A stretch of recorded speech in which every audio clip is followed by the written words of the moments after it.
Before we even proceed to the current topic that I want to address in this video, just letting you know that if you want to avail your first 45 minutes of coaching and counseling with me, you can simply click the link in the description box below and fill the form. If you qualify for that, I'll be reaching out to you. All right. The second thing, of course, the second thing is that you can always join my healing community of women. Okay, there are so many women, and they are posting questions, asking their concerns, emotional and all sorts of concerns. They are posting in that group, and I'm responding to them. So you can get your answers and confusions answered in that group. So simply, just let me know if you want to be a part of that. Again, the instructions are in the description box below. Now, talking about boundaries, because this is a very confusing topic for a lot of women, because they think that boundaries mean that we need to push people away or we need to hurt people away. That is the number one concern for most of the women. And that's why boundaries come with a lot of guilt, a lot of shame, because people actually start hurting people in the name of boundaries. Okay, first of all, you have to understand that it's not a mathematical formula. Boundaries are not mathematical, they are intuitive. Okay, they have to be coming internally from you where you are accepting yourself. So first of all, you have to learn self-acceptance. Once you learn that, that is where it will become very easy for you to communicate what you accept, what you don't accept. So the other name for boundaries is authenticity, where you're showing up as the most authentic version of yourself, where you accept your emotions, you accept your anger, hurt, damage, and you are empathetically presenting that to people wherever you feel that, okay, now is the need for that. Now, the fear and the guilt that comes with boundaries is, of course, because people feel that, well, I have to hurt them and I have to present my concern, and every single time I present the concern, they get hurt. But maybe because it's more about the language that you're using. So you have to be careful about the language pattern that you're using when you're putting up the boundary. So the boundary is not supposed to guilt trip them or be toxic to them or hurt them or harm them. Okay, boundaries is supposed to be more about you feeling your emotions and also respecting their side, also respecting their concerns, because you don't know what's going on in their life.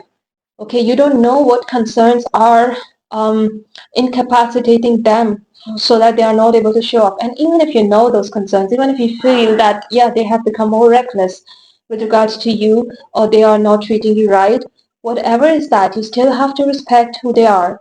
Okay, you still have to respect their background. And you have to present your concern lovingly. That this is my concern and I'm drawing a boundary here. Now, of course, this is not always the mathematical formula, as I mentioned. Sometimes your boundary will be just stepping back because you don't feel aligned with certain people. And sometimes your boundary is going to be accompanied with an apology. Sometimes your boundary will be intuitive, just intuitive that you're just communicating that this is what you don't accept. Okay? And after that, when you see the reaction of people, you empathize with that as well.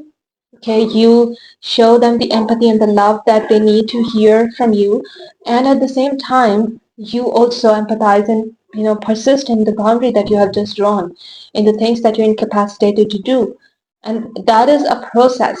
That never means that people will change instantly, because again, most women come to me and they are like, "Well, I set a boundary and he's still not changing," and that's why they resort to the same pattern of guilt tripping, blaming, criticizing, hurting, harming the person, and those things never help.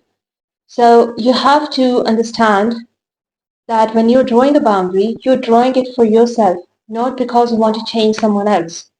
And when you're coming from the perspective of trying to change someone else, that turns into silent treatment. So now you're doing the silent treatment to change them, to make them realize, to make them punish, and eventually they don't realize and you go back to them and you repeat the same process and you keep doing that.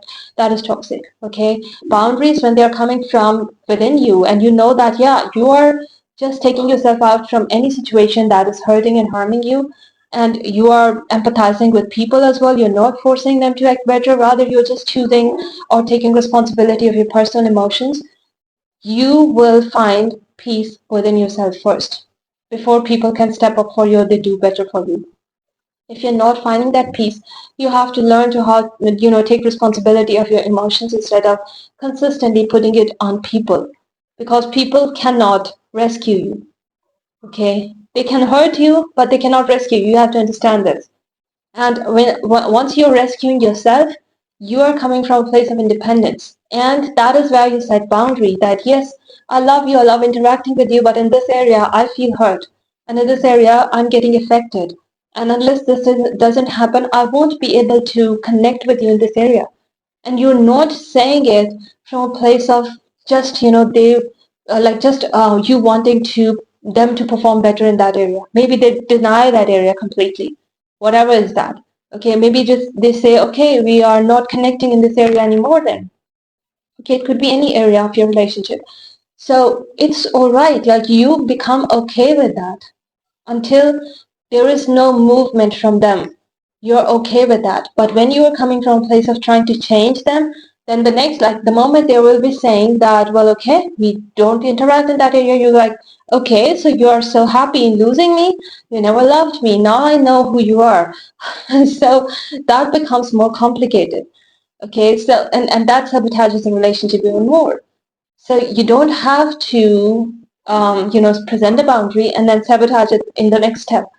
And for you to be able to calmly set that boundary where you're simply responsible for your emotions without hurting them, and you're simply loving yourself enough to not accept anything that you think you don't deserve, that requires healing. That requires healing, and that requires inner confidence. And that inner confidence can be achieved 100% if you cure your childhood wounds, your traumas, because maybe as a child you were not allowed to feel emotions. Your emotions were suppressed. And now that you're suppressing those emotions because you feel that your genuine emotions and your vulnerability will not be respected. And that's why people will run away from you. So you will just try to, set boundary or punish them or do, this kind of games and, mind games. This will not help. Okay. That's why if you need my help, simply drop me a DM.